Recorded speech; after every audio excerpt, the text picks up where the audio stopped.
Hello everyone. मैं आशा करती हूँ आप सभी ठीक होंगे। मैं काजल धामी आप सभी का स्वागत करती हूँ। आज की इस वीडियो से मैं आप लोगों के लिए एक नई सीरीज की शुरुआत कर रही हूँ, जिसके अंदर मैं आप लोगों के साथ बीपीएससी टीआरई 4 के साइंस यानी कि विज्ञान विषय को यहाँ पे स्टार्ट कर रही हूँ। ये जो पर्टिकुलर वीडियो है ये उन सभी कैंडिडेट के लिए इम्पॉर्टेंट है जो कि 6 to 8 या फिर 9 से 10th लेवल की यहाँ पे तैयारी कर रहे हैं और साइंस विषय को लेकर यहाँ पे परेशान हैं।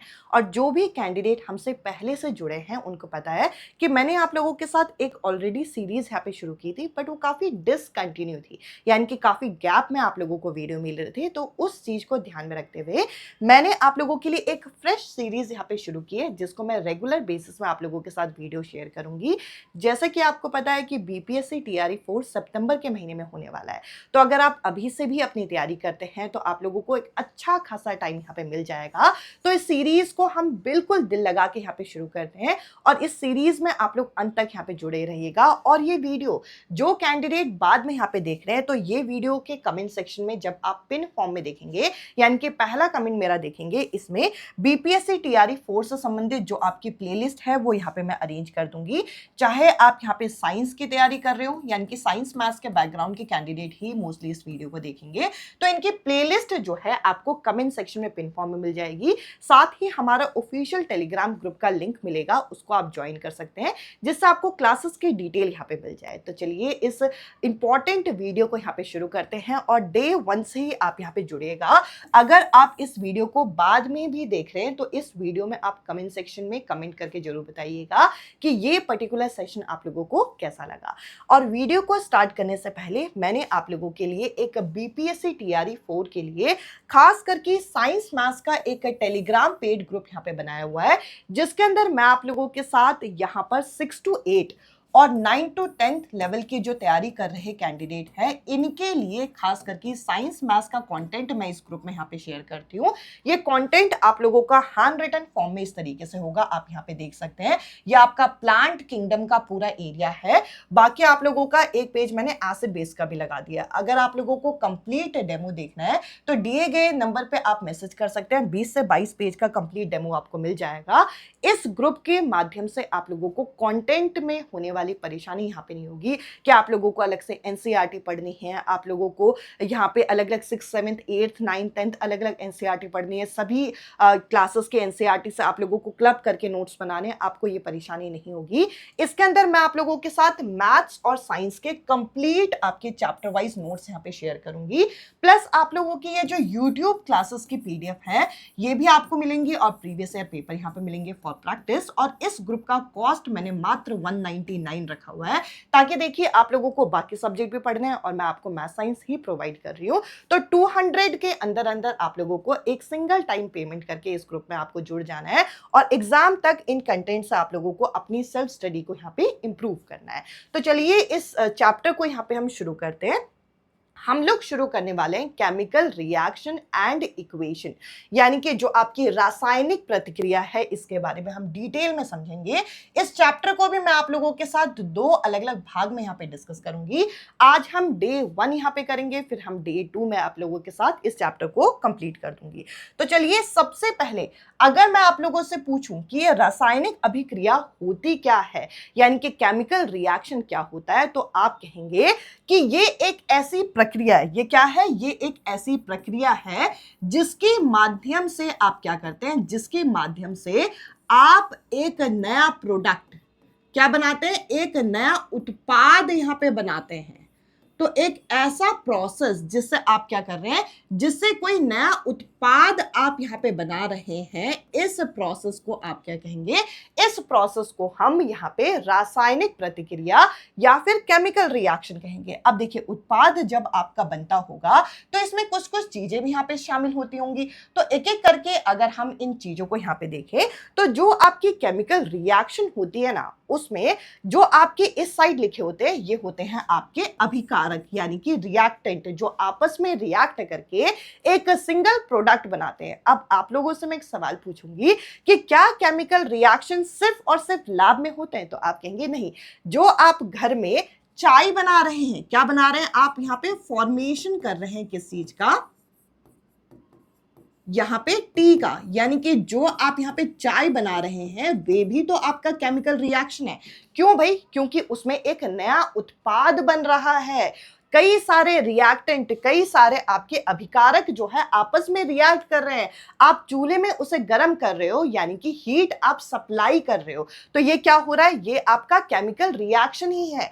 तो ये जो आपका रासायनिक प्रतिक्रिया होती है, ये क्या होती है? एक ऐसा प्रोसेस है, एक ऐसी प्रक्रिया है जिसमें आप एक नया उत्पाद जो है, एक नया प्रोडक्ट यहाँ पे बनाते हैं। अब ये तो हो गई कुछ घरेलू बातें। अब अगर हम केमिकली यहाँ पे देखें तो देखिए, यहाँ अगर आप मैग्नीशियम ऑक्साइड में, हम यहां पे क्या कर रहे हैं? मैग्नीशियम ऑक्साइड को, या फिर आप कह लीजिए कि यहां पे अगर मुझे मैग्नीशियम ऑक्साइड यहां पे बनाना है, तो ये मैग्नीशियम ऑक्साइड बना कैसे होगा? तो एक केमिकल रिएक्शन भी मैं आपको देती हूं। यहां पे मैंने लिया मैग्नीशियम और इसको मैंने ऑक्सीजन के साथ अभिक्रिया कर दिया, तो ये क्या बन गया? ये बन गया आपका मैग्नीशियम ऑक्साइड। अब ये जो मैग्नीशियम ऑक्साइड है, अगर मैं इसको पानी में डालूंगी तो ये क्या बनाएगा? मैग्नीशियम हाइड्रोक्साइड बनाएगा। तब हमें इसके बेसिक नेचर का भी पता चलता है, इसको हम आगे डिटेल में देखेंगे। तो मैं आपको समझाना क्या चाह रही हूं, आपने क्या किया? आपने यहाँ पे कुछ अभिकारक की मदद से क्या बना दिया? उत्पाद बना दिया। तो आपने यहाँ पे क्या किया? आपने इस प्रोसेस के माध्यम से एक केमिकल रिएक्शन जो है इसको यहां पर पूरा किया। तो चलिए, मैं उम्मीद करूंगी कि यहां तक की चीजें आप लोगों को अच्छी तरीके से क्लियर हुई होंगी कि किस तरीके से आप लोगों का केमिकल रिएक्शन जो है ये आपका पूरा होता है। तो मैग्नीशियम ऑक्सीजन के साथ रिएक्ट करके मैग्नीशियम ऑक्साइड बनाता है, और पानी के साथ इसे रिएक्ट करते हैं तो मैग्नीशियम हाइड्रोक्साइड यहां पे बनता है। तो हमने पूरी चीजें यहां पे जो है वो यहां पे लिख ली। अब देखिए, अगर हम आगे यहां पे देखें तो ये जो केमिकल रिएक्शन आप लोगों के हो रहे हैं, आप मुझे बताइए, ये केमिकल रिएक्शन हो रहे हैं, मुझे कैसे पता चलेगा? तो कुछ कुछ ऐसे ट्रिक्स होते हैं, कुछ कुछ ऐसे टर्म्स होते हैं जो आपको चेक करना होता है कि आपकी अभिक्रिया के अंदर, आपकी प्रतिक्रिया के अंदर ये चीजें हो रही है नहीं हो रही। और इसको मैंने किस नाम से लिखा? इसको मैंने यहां पर फैक्ट के नाम से लिखा। किस नाम से लिखा भाई? इसको मैंने फैक्ट के नाम से लिखा। और इसमें फैक्ट में एक एक टर्म बहुत ज्यादा इंपॉर्टेंट है। अब देखिए, यहां पे अगर हम देखें तो फॉर्मेशन होता है आपका, सबसे पहले एफ जो है आपका क्या है? फॉर्मेशन। फॉर्मेशन किसका होता है? फॉर्मेशन होता है यहाँ पे प्रिसिपिटेट का। कोई प्रिसिपिटेट आपका यहाँ पे बनता है। अभी हम रिएक्शन देखेंगे, उसमें आप देखेंगे कि एक ऐसी रिएक्शन है जिसमें BSO4 जो है वो टेस्ट ट्यूब में नीचे आपका इस तरीके से रह जाता है। तो ये आपका प्रिसिपिटेट बन सकता है, या फिर कोई गैस जो है वो आपकी विकसित हो सकती है, इवोल्यूशन हो सकता है किसी गैस का, यानी कि उस टेस्ट ट्यूब में से कोई गैस निकल सकती है इस टेस्ट ट्यूब के अंदर। या फिर आप कह लीजिए कि जो बर्तन आप यहाँ पे इस्तेमाल कर रहे हैं, जो बर्तन में आप यहाँ पे सब्सटेंस यूज कर रहे हैं, उसमें से कोई गैस यहाँ पे उत्पाद हो सकती है, या फिर उस सब्सटेंस का कलर ही चेंज हो सकता है, कलर में परिवर्तन आ सकता है। अब जैसे कलर में परिवर्तन आने के तो कई सारे आपके एग्जाम्पल है, जैसे कि अगर आप यहाँ पे आगे देखेंगे कि जो सिल्वर है, ये आपका जब यहां पे सिल्वर को हम सनलाइट के प्रेजेंस में यहां पे रखते हैं, सॉरी सिल्वर नहीं, AgCl को जब हम यहां पे सिल्वर के प्रेजेंस, सनलाइट के प्रेजेंस में रखते हैं, तो ये Ag और Cl यहां पे बनता है। तो ये आपका कलर चेंज करता है। तो ये रिएक्शन है जो कि आप लोगों को देखनी है। आगे है कि कई चीजों का टेम्परेचर बदल सकता है। जब आप चाय बना रहे हो तो पूरा पतीला क्या हो गया? गर्म हो गया, तो उसमें ऊष्मा जो है उत्पन्न हुई है। अब इसके अलावा स्टेट आपका चेंज हो सकता है, यानी कि लिक्विड से वे आपका सॉलिड बन सकता है, सॉलिड से गैस बन सकता है, यानी कि इसकी स्टेट बदली जा सकती है। तो ये अभी मैंने आपके साथ डिस्कस किया कि रासायनिक प्रतिक्रिया क्या होती है, इसमें किस किस तरीके का चेंज आप लोगों को यहाँ पे देखने को मिल सकता है। तो चलिए, अब मैं आप लोगों के साथ यहाँ पे आगे बढ़ती हूँ और एक एक टाइप जो है केमिकल रिएक्शन का, इसको जरा डिटेल में देखेंगे। तो सबसे पहला टाइप आता है आपका संयोजन प्रतिक्रिया, जिसे आप कॉम्बिनेशन रिएक्शन के नाम से जानते हैं। जैसा इसका नाम वैसा इसका काम। कॉम्बिनेशन वर्ड का मतलब क्या होता है? कॉम्बिनेशन शब्द का मतलब है किसी चीज का जुड़ना। सिंपल सी बात है कि कोई चीज जब जुड़ रही है तो हम कहेंगे कंबाइन हो रही है। इसमें क्या होता है? इसमें कई सारे रिएक्टेंट जो है आपस में जुड़ के एक आपका प्रोडक्ट बनाएंगे। और इसको पहचानने का खास तरीका क्या है कि इसमें आपका प्रोडक्ट क्या बनेगा, इसमें आपका सिंगल प्रोडक्ट बनेगा। ये आप लोगों को यहां पर पता होना चाहिए। कॉम्बिनेशन रिएक्शन में जो आपका प्रोडक्ट बनता है, जो आपका यहां पे क्या बन रहा है, जो आपका यहां पर उत्पाद बन रहा है, 2 मिनट रुकिए, जो आपका उत्पाद बन रहा है वे क्या हो रहा है, वे आपका सिंगल है। अब इसके एग्जाम्पल में अगर हम यहां पे देखें तो देखिए, अगर मैं एक एग्जाम्पल आप लोगों के साथ यहां पे डिस्कस करूं तो एग्जाम्पल में आपका यहां पे हो जाएगा क्या, यहां पे हो जाएगा आपका क्विक लाइम। ये जो आपका क्विक लाइम है, इसको जब हम पानी में डालते हैं तो ये बुझा हुआ चूना बन जाता है, यानी कि ये बन जाता है CaOH का होल ट्वाइस। यानी कि क्या बन जाता है, ये बन जाता है आपका स्लेट लाइम, यानी कि बुझा चूना। और जब इसमें CO2 मिलता है तो ये बन जाता है CaCO3, जो कि यहां पे होता है चूना पत्थर, यानी कि लाइम वाटर। जरा इस चीज को मैं थोड़ा सा सही से लिख देती हूँ, सारा मेस्ड अप हो गया यहां पे, ताकि आप लोगों को ये चीज अच्छे से विजिबल हो। सबसे पहले मैंने क्या बोला, सबसे पहले मैंने बोला कि ये जो आपका CaO है, यानी कि जो आपका क्विक लाइम है, ये क्या करेगा, ये आपका पानी के साथ रिएक्ट करेगा। तो क्या बना, ये बना आपका यहां पर CaOH का होल ट्वाइस, जो कि क्या है, जो कि आपका है यहां पे बुझा चूना। क्या है ये भाई, बुझा चूना। इसके बाद अगर हम इसमें अभिक्रिया करते हैं CO2 की, तो ये आपका क्या बनाएगा, ये बनाएगा आपका CaCO3। ये होता है आपका चूना पत्थर, जिसे आप लाइमस्टोन यहां पे बोलते हैं। तो ये क्या हो जाएगा, ये हो जाएगा चूना पत्थर। आई होप ये चीजें आप लोगों को यहां पे क्लियर हो गई। अब इस केस में जब आप यहां पे देखेंगे कि ये वाला जो प्रोडक्ट आपका बना था, कौन सा प्रोडक्ट आपका बना था, ये वाला जो प्रोडक्ट आपका बना था, ये प्रोडक्ट आपका यहां पर सिंगल प्रोडक्ट है। ये जो CO2 है, ये हमने यहां पर बाद में ऐड किया है। क्या किया, बाद में आपने जोड़ा है, तब जाके आपका ये बना। ये जो प्रोडक्ट है, यानी कि जब आप क्विक लाइम को किसके साथ रिएक्ट कर रहे हैं, पानी के साथ रिएक्ट कर रहे हैं, तो आपका यहाँ पे बुझा चूना जो बन रहा है, स्लेट लाइम जो बन रहा है, ये आपका सिंगल प्रोडक्ट है। ये कॉम्बिनेशन का एग्जाम्पल है। फिर आपने बाद में CO2 को ऐड किया तो आपका क्या बना, CaCO3। आई होप ये रिएक्शन आपको समझ में आ गई होगी।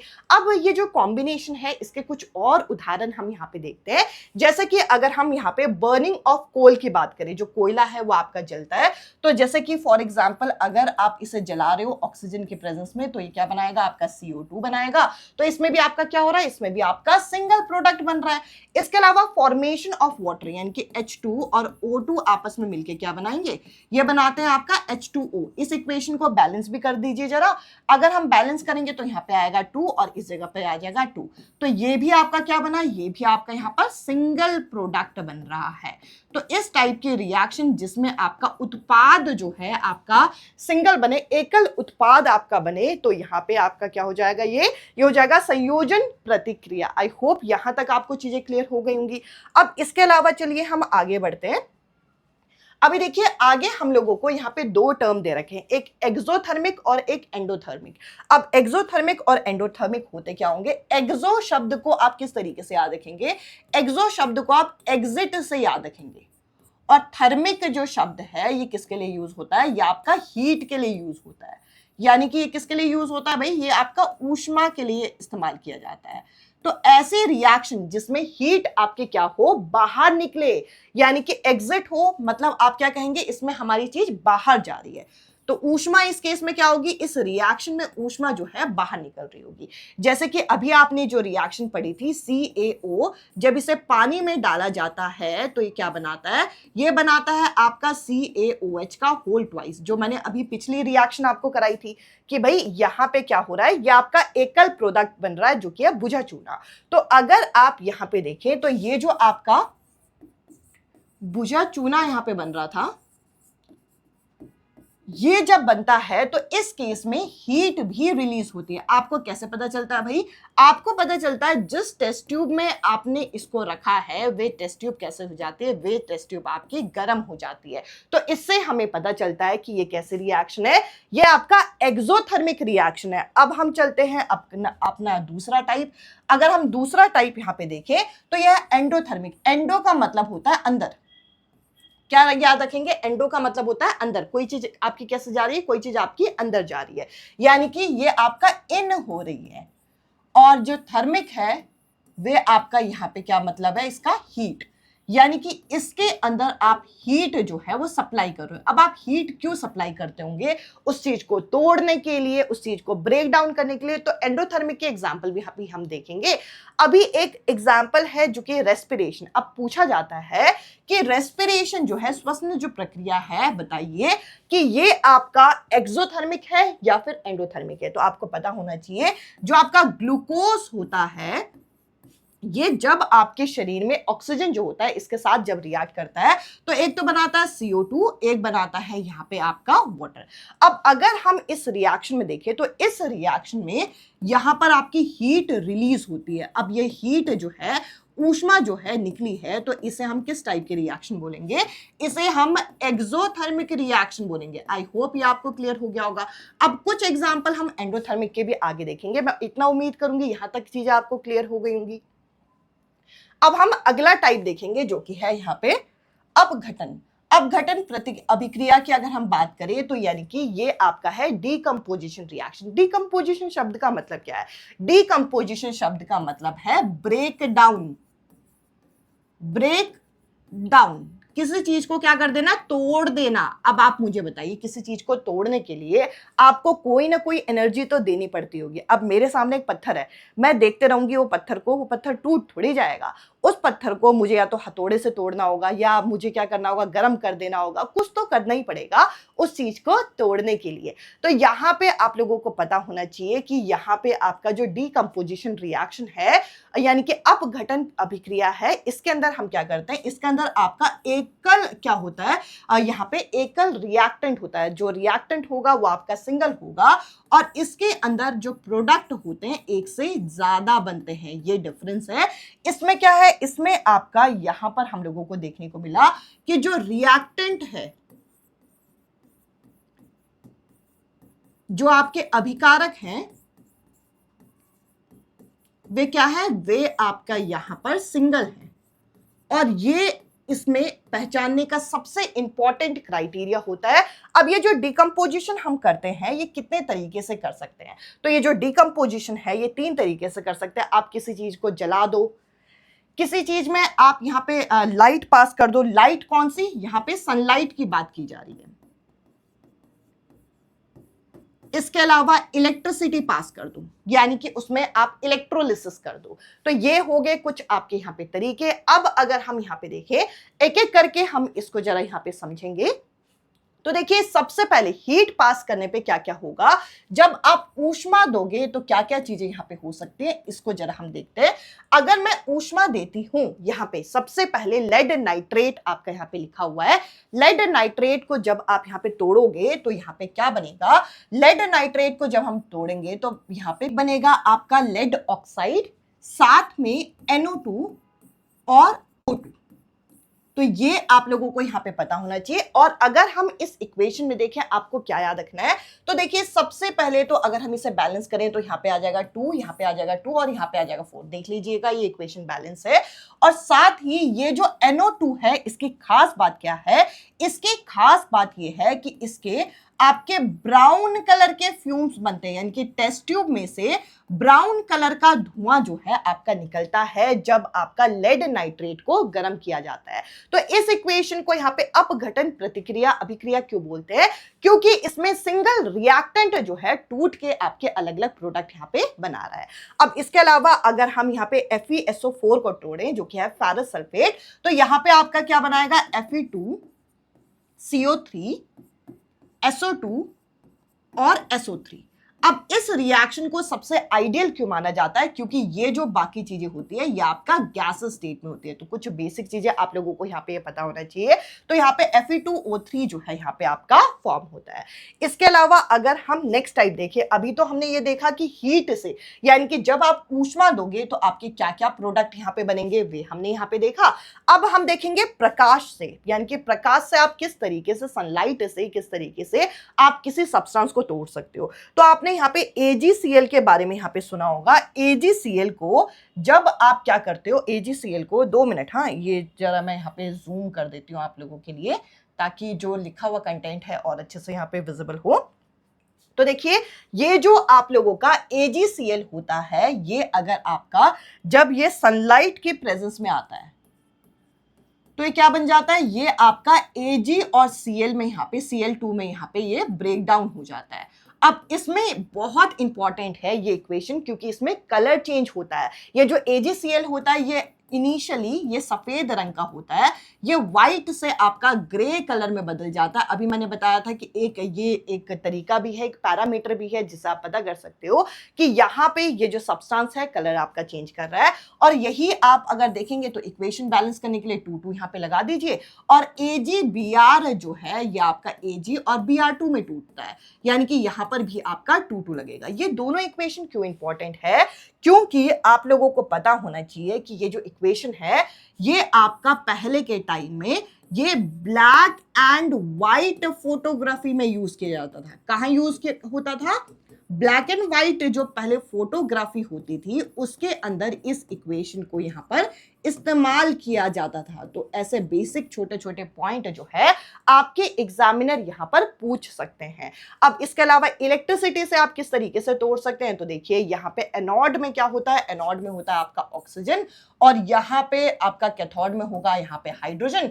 और जब आप पानी में इस तरीके से इलेक्ट्रिसिटी पास करोगे तो ये ब्रेक डाउन होगा।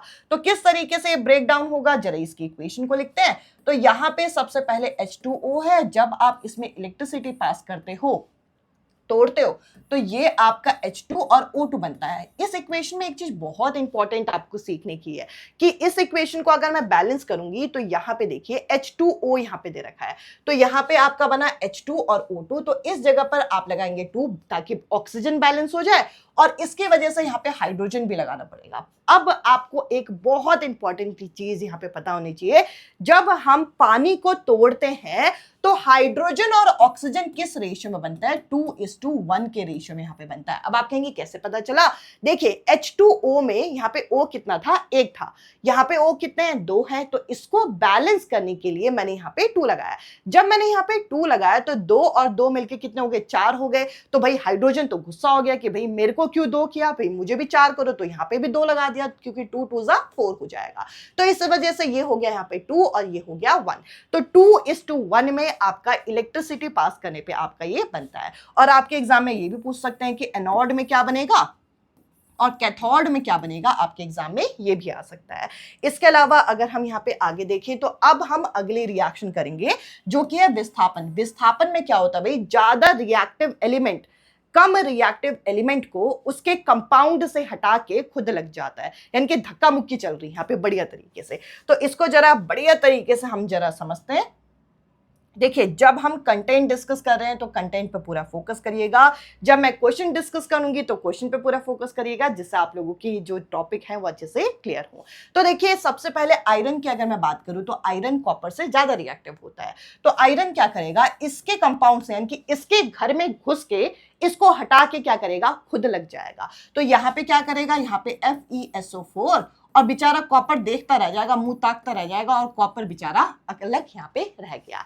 अब यही चीज आपका ये होगा, जिंक जो है यहाँ पे क्या होगा, कॉपर को हटाएगा। तो यहाँ पे क्या बनेगा, यहाँ पे बनेगा आपका ZnSO4, और यहाँ पे क्या बन जाएगा, यहाँ पे आपका बन जाएगा Cu। बट क्या ये रिएक्शन रिवर्स हो सकती है कि Cu जो है FeSO4 को उसके कंपाउंड से हटा सकता है? तो आप कहेंगे कि ये रिएक्शन आपकी होगी ही नहीं। क्यों? क्योंकि हाई रिएक्टिव एलिमेंट जो हाई रिएक्टिव होता है, जो यहां पे उच्च अभिक्रिया यहां पे रखता है, वे यहां पर हटाता है किसको, निम्न अभिक्रिया वाले को। आई होप ये आपको यहाँ पे समझ में आ गया होगा। ये तो हम लोगों ने मेटल और नॉन मेटल में भी अलग से पढ़ाई हुई है कई बार। अब अगर हम यहाँ पे देखें, अगला हमें पढ़ना है डबल डिस्प्लेसमेंट। दो बारी यानी कि डबल तरीके से धक्का मुक्की हो रही है। जरा इस चीज को यहाँ पे देखते हैं। डबल डिस्प्लेसमेंट में होता क्या है, इस इक्वेशन को समझाने के लिए एक एग्जांपल मैं ले रही हूं। कभी भी आपका एक कंपाउंड बना ए बी, इसका मैं एग्जांपल ले रही हूं NaCl से। अब ये NaCl NaCl ही क्यों बना, तो आप कहेंगे कि Na का कॉन्फ़िगरेशन था 281। ये जो मैं समझा रही हूं ना, इससे आपको यहाँ पे लाइफ लॉन्ग याद रहेगा जो चीजें आप लोगों को कंपाउंड बनाने में इस्तेमाल होती है। यहाँ पे जो सोडियम है इसका कॉन्फ़िगरेशन होता है 281, ये तो सबको पता है। क्लोरीन का कॉन्फ़िगरेशन होता है 287। सोडियम के पास एक एक्स्ट्रा इलेक्ट्रॉन, क्लोरीन को एक इलेक्ट्रॉन चाहिए। सोडियम के पास एक एक्स्ट्रा, क्लोरीन को एक चाहिए। तो यहां पे सोडियम क्या कर रहा है, यहां पर इसको दे रहा है। तो इस हिसाब से ये बन गया आपका धातु, क्योंकि जो इलेक्ट्रॉन देता है वे क्या होता है, वे होता है धातु, और जो इलेक्ट्रॉन ले रहा है वे होता है अधातु, यानी कि नॉन मेटल। अब आपको यहां पर एक चीज समझनी होगी, जब कभी भी कंपाउंड बनता है तो पहले लिखी हुई चीज होती है धातु और बाद में लिखी हुई चीज क्या होती है, अधातु। ये आपको पता होना चाहिए। तो इस हिसाब से इस कंपाउंड में Na2SO4 में Na जो होगा, सोडियम जो होगा वो होगा धातु, और SO4 जो होगा वो होगा आपका अधातु। सेम ऐसे ही BaCl में ये होगा धातु, ये होगा अधातु। तो अब आप मुझे बताइए, जो Na है अगर ये धातु है तो धातु किसके साथ अभिक्रिया करेगा, धातु करेगा अधातु के साथ अभिक्रिया। सिंपल सी बात है, कभी वो Ba के साथ नहीं जा सकता। क्यों नहीं जा सकता, मेटल मेटल को थोड़ी देगा इलेक्ट्रॉन, मेटल तो इलेक्ट्रॉन छोड़ते हैं, ये आपको याद होना चाहिए। इस हिसाब से ये बन गया आपका NaCl। और अब हम बात करते हैं BaSO4 की। तो SO4 पहले लिखेंगे, Ba पहले लिखेंगे। मैंने कहा धातु अधातु को यहां पे इलेक्ट्रॉन देता है, तो धातु कौन सा है, जो पहले लिखा है, यानी कि Ba पहले लिखेंगे और SO4 बाद में लिखेंगे। आई होप आप लोगों को ये चीज यहां पे अच्छे से क्लियर हो गई होगी, और मैं उम्मीद करूंगी कि इसमें आपके क्या होते हैं, इसमें आयंस जो होते हैं वे यहां पर एक्सचेंज किए जाते हैं, एक दूसरे के साथ इन्होंने एक्सचेंज कर लिए, और BaSO4 बन गया आपका PPT, प्रेसिपिटेट, जो हमने शुरुआत में पढ़ा था, टेस्ट ट्यूब में नीचे बच जाता है। मैं उम्मीद करूंगी यहां तक भी आपको चीजें क्लियर हो गई होंगी। अब चलिए कुछ क्वेश्चन यहां पे करते हैं। यहां पे बोल रखा है कि अगर आप मैग्नीशियम को क्या करोगे, जलाओगे, तो क्या होगा। मैग्नीशियम को जब हम जलाते हैं तो मैग्नीशियम ऑक्सीजन के साथ अभिक्रिया करता है और मैग्नीशियम ऑक्साइड बनाता है, जो कि क्या होता है, जो कि एक वाइट कलर का पाउडर होता है। ये मैंने आपको बता भी दिया, और पहले इक्वेशन में ये चीज लिखी भी है कि व्हाइट पाउडर बनेगा। और ये आपका कंबशन का एग्जांपल है। कंबशन यानी कि दहन का उदाहरण है, दहन का उदाहरण है, क्योंकि ऑक्सीजन के साथ अभिक्रिया कर रहा है। बिल्कुल सही, तो ये भी यहाँ पे सही है। हीट और लाइट जो होती है इसमें प्रोड्यूस होती है, बिल्कुल आपकी हीट और लाइट इसमें प्रोड्यूस होती है। तो यहाँ पे आप कहेंगे तीनों ही स्टेटमेंट आपके सही हैं, तो डी जो ऑप्शन होगा ये करेक्ट आंसर है। अब चलिए हम आगे बढ़ते हैं और अब हम अगले क्वेश्चन को देखते हैं। यहाँ पे बोल रखा है निम्नलिखित में से कौन सी संयोजन अभिक्रिया है, वो आपको बताना है।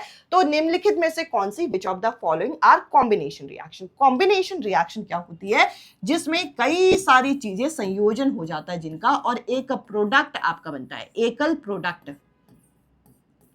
एकल उत्पाद यहां पे बनता है। ठीक है भाई, एकल उत्पाद किस में बन रहा है, इसमें तो नहीं बन रहा, पहले वाले में। दूसरे वाले में मैग्नीशियम हाइड्रोक्साइड, इसमें एक ही प्रोडक्ट बन रहा है। इसमें एल्यूमिनियम ऑक्साइड, एक ही प्रोडक्ट बन रहा है। इसमें दो प्रोडक्ट बन रहे हैं, दो उत्पाद बन रहे हैं, तो ये भी नहीं होगा। सेकंड और थर्ड किस में दे रखा है, सेकंड और थर्ड आपको डी ऑप्शन में दे रखा है। तो इस क्वेश्चन का डी जो ऑप्शन है वो करेक्ट आंसर है। अब हम नेक्स्ट क्वेश्चन देखते हैं, जिसमें बोल रखा है कि जल का आपने क्या किया, आपने यहाँ पे वाटर का इलेक्ट्रोलिसिस किया। अब मैं यहाँ पे डे 1 में ही थोड़ी चीज़ यहाँ पे क्लियर कर दूंगी। मेरी हिंदी उतनी ज़्यादा अच्छी नहीं है, बट मैं पूरी कोशिश करूंगी कि जब मैं आप लोगों के साथ यहाँ पे कोई भी टॉपिक एक्सप्लेन करूँ तो बोर्ड में वो चीज़ पक्का लिखी हो, चाहे मैं मुंह से ना बोल रही हूँ। तो इस चीज़ को थोड़ा सा इग्नोर करके, वैसे तो मैं एक्सप्लेनेशन तो आप लोगों का बाइलिंगुअल ही कर रही हूँ, बट इस चीज़ को थोड़ा सा इग्नोर करके आप टॉपिक को देखिएगा कि आपको टॉपिक समझ में नहीं आ रहा है या आ रहा है, क्योंकि सबसे ज़्यादा इंपॉर्टेंट यही है कि आपको चीज़ें समझ में आए। अब चलिए इस क्वेश्चन को जरा देखते हैं। इसमें बोल रखा है जब आप यहाँ पे क्या कर रहे हो, जब आप यहाँ पे विद्युत अपघटन कर रहे हो, तो इस केस में यहाँ पे जब जल का हम इलेक्ट्रोलिसिस कर रहे हैं तो डीकंपोजिशन हो रहा है, अपघटन अभिक्रिया हो रही है। ये आपको पता है डीकंपोजिशन रिएक्शन का ही भाग है, क्योंकि इलेक्ट्रिसिटी के माध्यम से तोड़ रहे हो उस चीज को। तो क्या बन रहा है भाई, हाइड्रोजन और ऑक्सीजन बन रहा है। अब आपको ये बताना है कि इसका रेशियो क्या होगा। तो इसका रेशियो अगर याद नहीं भी है तो तोड़ लीजिए इसको। अगर मैं पानी को तोड़ती हूं तो यहाँ पे बनेगा H2 और O2, ये तो आपको पता है। अब ये जो H2 और O2 बन रहा है इसको बैलेंस कर लीजिए, क्या दिक्कत है। यहां पर 2 ऑक्सीजन, यहां 2 ऑक्सीजन, यहां 1 ऑक्सीजन, तो यहां पे क्या लग जाएगा, यहां पे लग जाएगा आपका 2, ताकि ऑक्सीजन 2 बन जाए। अब इस जगह पर 2 लगने पे हाइड्रोजन तो हो गया यहाँ पे परेशान, क्योंकि हाइड्रोजन यहाँ 4 है, यहाँ 2 है, तो ये 2 हो जाएगा। तो हाइड्रोजन और ऑक्सीजन का रेशियो क्या है, 2:1 है। और 2:1 हमें क्या दे रखा है, हमें बी ऑप्शन में दे रखा है। इसके अलावा चलिए हम यहाँ पे आगे बढ़ते हैं। अब हम अगला क्वेश्चन करेंगे। देखिए ये क्वेश्चन आप लोग देख पा रहे होंगे, बीपीएससी के प्रीवियस ईयर पेपर की ही कटिंग है, मैंने डायरेक्ट यहाँ पे लगाई है। तो प्रीवियस ईयर क्वेश्चन भी आपके कंपाइल हो रहे हैं। Burning of lime to give calcium oxide and carbon dioxide is, जब आप यहाँ पे चूने को जलाते हैं ताकि आपको कैल्शियम ऑक्साइड मिले और कार्बन डाइऑक्साइड मिले, ये किस तरीके की रिएक्शन है। तो किस चीज को जला रहे हैं, या आपका लाइम को जला रहे हैं, चूने को जला रहे हैं, और क्या मिल रहा है, आपका कैल्शियम ऑक्साइड मिल रहा है। जरा कैल्शियम ऑक्साइड कहां पे लिखते हैं, कैल्शियम ऑक्साइड मिल रहा है। और क्या मिल रहा है भाई, यहाँ पे CO2 मिल रहा है। और लाइम क्या होता है, ये होता है CaCO3। बताइए भाई ये किस तरीके की रिएक्शन होगी। इसमें आप हीट पास कर रहे हो, तो बन गया आपका CaCO3 से यहां पे आपका क्या बन गया, कैल्शियम ऑक्साइड बन गया। ये क्या है, ये आपका है क्विक लाइम, और ये CO2 यहां पे आपका रिलीज हो गया। इस इक्वेशन को ना यहां पर मैन्युफैक्चरिंग ऑफ सीमेंट में भी इस्तेमाल किया जाता है। आपके पेपर में इस तरीके से पूछ सकते हैं कि मैन्युफैक्चरिंग ऑफ सीमेंट में, सीमेंट को बनाने में किस इक्वेशन का प्रयोग किया जाता है केमिकली, तो इस इक्वेशन का प्रयोग किया जाता है। अब इस इक्वेशन को बताइए कि ये किस तरीके का की अभिक्रिया है। ये आपके अपघटन प्रतिक्रिया है, यानी कि ये आपका यहाँ पे डिकम्पोजिशन रिएक्शन। और डिकम्पोजिशन में भी कौन सा, जो आप यहाँ पे हीट जो है, थर्मल डिकम्पोजिशन जिसे बोलते हैं, इसको हीट वाले को आप जरा मेंशन करिएगा। ये आपका थर्मल डिकम्पोजिशन है। यहाँ पे मैं आप लोगों के नोट्स में भी मेंशन कर देती हूं। यहाँ पे ये जो आपका हीट है ना पहला वाला, इसको आप यहाँ पे थर्मल डिकम्पोजिशन भी बोलते हैं। लाइट वाले को हम फोटो डिकम्पोजिशन भी बोलते हैं। इलेक्ट्रिसिटी को तो इलेक्ट्रिसिटी बोलेंगे, इलेक्ट्रोलिसिस हम कर रहे हैं। अब चलिए हम अपने क्वेश्चन पे आ जाते हैं। तो इस क्वेश्चन का जो करेक्ट आंसर है वह है आपका डिकम्पोजिशन। आपने इक्वेशन भी यहां पर देख ली। अब चलिए नेक्स्ट क्वेश्चन मैं आपके साथ डिस्कस करती हूं, जिसके अंदर क्या बोल रखा है। वैसे तो ये क्वेश्चन ना आपका जो डे 2 होगा ना उसमें हमारा कवर होगा। इसमें बोल रखा है कि एक ब्राउन कलर का साइनिंग सब्सटेंस है एक्स, जो कि ब्लैक कलर का हो जाता है एयर के प्रेजेंस में।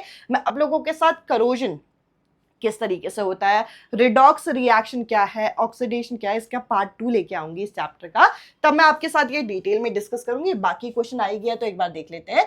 जो आप लोगों का यहाँ पे कॉपर होता है, कॉपर जब ऑक्सीजन के साथ संपर्क में आता है तो कॉपर ऑक्साइड बन जाता है। ये जो कॉपर ऑक्साइड है यह आपका ब्लैक कलर का सब्सटेंस है, और ये जो आपका कॉपर होता है यह आपका शाइनी ब्राउन, यानी कि ये कौन सा रंग का होता है, ये आपका यहां पर भूरे कलर का होता है। तो आपको पता होना चाहिए कि ये जो आपका भूरे कलर का पदार्थ था, ये आपका गर्म करने पे, यानी कि ऑक्सीजन के संपर्क में आने पे चमकदार भूरे रंग का जो पदार्थ है वे आपका क्या बन गया, वे आपका काले रंग का बन गया। तो ये सब्सटेंस क्या होगा, ये होगा आपका कॉपर। और कॉपर जो ब्लैक कलर का सब्सटेंस बना, ये क्या है, ये बना है आपका कॉपर ऑक्साइड, जो कि आप इक्वेशन में देख सकते हैं। अब चलते हैं हम नेक्स्ट क्वेश्चन की तरफ। नेक्स्ट क्वेश्चन में क्या बोल रखा है, a substance x is use in white washing. White washing में इस्तेमाल किया जाता है, यानी कि सफेदीकरण में इसका प्रयोग यहाँ पे किया जाता है। तो आपको यहाँ पे बताना है उसे यहाँ पर ऑब्टेन किया जाता है जब आप यहाँ पे लाइमस्टोन को क्या करें, जब आप इसे यहाँ पर यहाँ लाइमस्टोन के साथ इसे हीट करते हैं। क्या बोल रखा है, a substance x is use in white washing. White washing में इसे इस्तेमाल किया जाता है, सफेदीकरण में प्रयोग किया जाता है। Is obtain by heating, sorry यहाँ पे लाइमस्टोन को हीट करके बनाया जाता है। तो ये है आपका CaCO3। अभी थोड़ी देर पहले इक्वेशन देखी थी, इसको जब आप हीट करते हो तो क्या बनता है, ये बनता है CaO और CO2। इसे आप व्हाइट वॉशिंग में इस्तेमाल करते हैं, ये प्रोडक्ट आपका क्या हो जाएगा, ये प्रोडक्ट हो जाएगा आपका CaO। क्वेश्चन में यही तो बोल रखा है कि जो आपका यहां पर चूना पत्थर है, चूना पत्थर है, इसको जब आप यहां पर गर्म करते हो तो एक पदार्थ आपको मिलता है। क्या पदार्थ मिला, CaO। इसको व्हाइट वॉशिंग में इस्तेमाल किया जाता है, इसको यहाँ पे सफेदीकरण में प्रयोग किया जाता है। तो यहाँ पे आंसर हो जाएगा आपका कैल्शियम ऑक्साइड, जो कि आपको यहाँ पर किस ऑप्शन में दे रखा है, जो कि आपको C ऑप्शन में दे रखा है, इनकी क्विक लाइम हो गया। अब हम आज के सेशन का लास्ट क्वेश्चन यहाँ पे देखते हैं। यहाँ पे बोल रखा है कि for all the reaction that is a nature of chemical dissociation, यानी कि जो चीज आपकी क्या हो रही है, जो कि आपकी वियोजन हो रहा है, डिसोसिएट हो रहा है, टूट रहा है, तो उसके लिए आपको क्या चाहिए होगा। अगर मुझे किसी चीज को तोड़ना है तो देखिए ऑल वर्ड यहाँ पे लगाया गया है। यूजुअली अगर किसी चीज को तोड़ना है तो आपको हीट, लाइट और इलेक्ट्रिसिटी यहाँ पे पास करनी होती है। और अगर हम इलेक्ट्रिसिटी वाला एग्जाम्पल देखें तो वाटर को तोड़ते हुए अगर आप इसे डिसोसिएट करते हैं तो इस इक्वेशन को आपको याद होगा, मैंने इस एरो के साथ लिखा था क्योंकि ये रिवर्सिबल भी होती है। तो बेसिकली ये जो रिएक्शन है आपकी रिवर्सिबल भी होती है और एंडोथर्मिक भी होती है। एंडोथर्मिक क्यों, क्योंकि आप इसमें कुछ ना कुछ यहाँ पर जो है यहाँ हीट, लाइट, इलेक्ट्रिसिटी पास कर रहे हैं, तो ये एंडोथर्मिक है, यानी कि ऊष्मा शोषी है। तो यहाँ पे मैंने आप लोगों के साथ दो टर्म यहाँ पे यूज किए थे, एंडोथर्मिक, एक्सोथर्मिक। तो जरा इनको भी यहाँ पे लिख देते हैं। हाँ जी, ये है आपका ऊष्मा, 2 मिनट, हाँ, यह है आपका ऊष्मा, यहां पे ऊष्मा शोषी नहीं आएगा,